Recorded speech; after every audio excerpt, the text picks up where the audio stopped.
Hello everyone, I'm Jackson, and welcome to the Alternative Apex series. This is a series that uses the Formula 1 games My Team to explore a different Formula 1 timeline. This means that we can see a new team join the grid for the 2021 Formula 1 season, and that team will be Chevrolet. This series will be 10 seasons long in total, taking us from 2021 all the way to 2030. Along the way, I expect to see many unusual driver transfers and a lot of world champions. The question is, who will those world champions be, and how will they get there? The only way to find out is to join me on this journey through 10 seasons of Formula 1. I hope you guys enjoy it. Hello everyone, and welcome to the 2021 pre-season testing here in Bahrain. As you can see, the cars have hit the circuit for pre-season testing, and this is the first chance we'll get to see how these teams are doing in preparation for the 2021 Formula 1 season.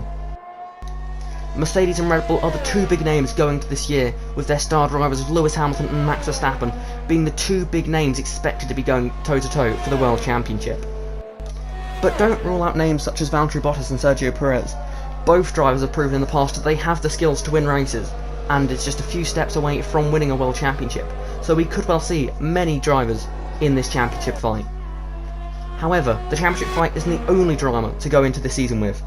We also have a new team joining the grid for the 2021 Formula 1 season. That team is Chevrolet. Chevrolet have had to pick two drivers who are not currently in Formula 1, as most of the drivers have already signed for a team for the 2021 Formula 1 season. They looked at two series to find their drivers. The first series they looked at was the IndyCar series, a series that takes place in Chevrolet's home country. They decided to sign the young Mexican driver of Pato O'Ward, a driver who had shown immense ability in the IndyCar series and was just waiting for an opportunity in the Formula 1 Championship. They then looked in the Formula 2 Championship, a series designed to nurture talent for Formula 1. And there was one name that stood out to them. That was Robert Shwartzman. He had really been a standout driver in his rookie Formula 2 season, taking the fight to Mick Schumacher and Callum Ilott, despite them having a year's experience over him. However, despite his insane levels of talent in that series, Ferrari skipped him and decided not to put him in Formula 1 for 2021. They just didn't have enough seats. However, Chevrolet were able to buy him out of that Ferrari Junior contract and sign him to their team for their first year in Formula 1, giving Chevrolet an incredibly exciting lineup in the form of Pato O'Ward and Robert Shwartzman. However, despite this exciting lineup, the expectations of Chevrolet are relatively low. A new team joining F1, it's always going to be a tough start. However, Chevrolet have brought innovative technology to the power unit, which they believe can give them an edge as they make their way through their first 2 seasons in Formula 1. If what they say is true, then maybe we could well see them get into the midfield fight in their first season. However, I wouldn't set my hopes too high for them. A new team joining F1, it's going to be incredibly hard for them to even get points in their first season. I'm certain Chevrolet will do all they can to get points in their first season in F1, however, it's not going to be easy. They're not the only team that will be looking for points in this year. Haas, Williams and Alfa Romeo, 3 teams that have been struggling in recent years, will all be looking to try and bounce back in this season. However, pre-season testing so far has not gone well for them, all 3 teams looking like they're at the back of the grid for this year. However, in the event of a crazy race, maybe just maybe we could see 1 or 2 of them getting into those points paying positions. Here is your calendar for the 2021 season in the Alternative Apex series. You'll see that we start the season in Bahrain, an entertaining track for sure that has lots of opportunities to overtake. Second on the calendar is Portugal at the Portimao circuit, a circuit that's relatively new to Formula 1, however has proven itself to be a great place for overtaking and for battling and for racing, which is of course exactly what you need for a great racetrack. Round 3 of the season takes place in Spain.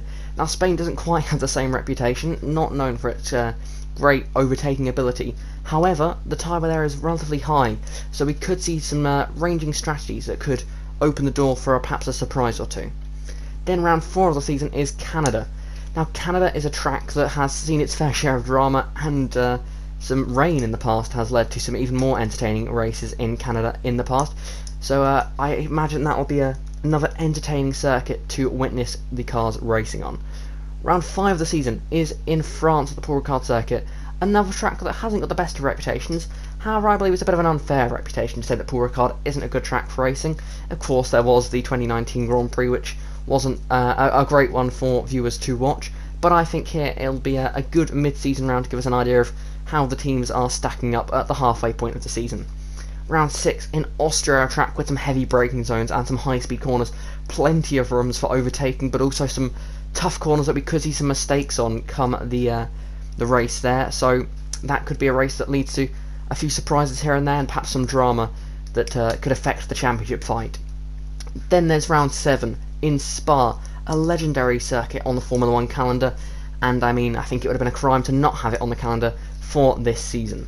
Round 8 of the season, Monza. This is a track that is really going to test the absolute limit of the engines and the drag of the Formula 1 cars. That'll lead a good sort of beginning of the end to the season, I think is a good way of putting it.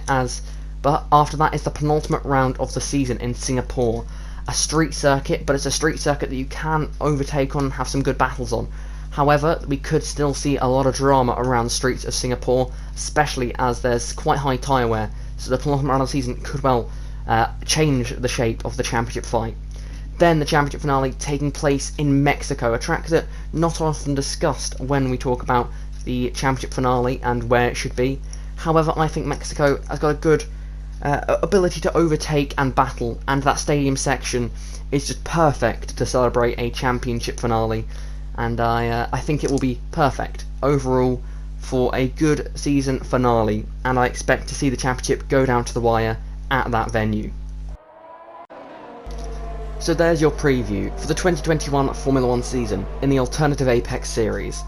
I hope you guys enjoyed this preview, and I hope you're looking forward to the season as much as I am. Make sure to tune in tomorrow for round 1 of the 2021 season. I'll see you there.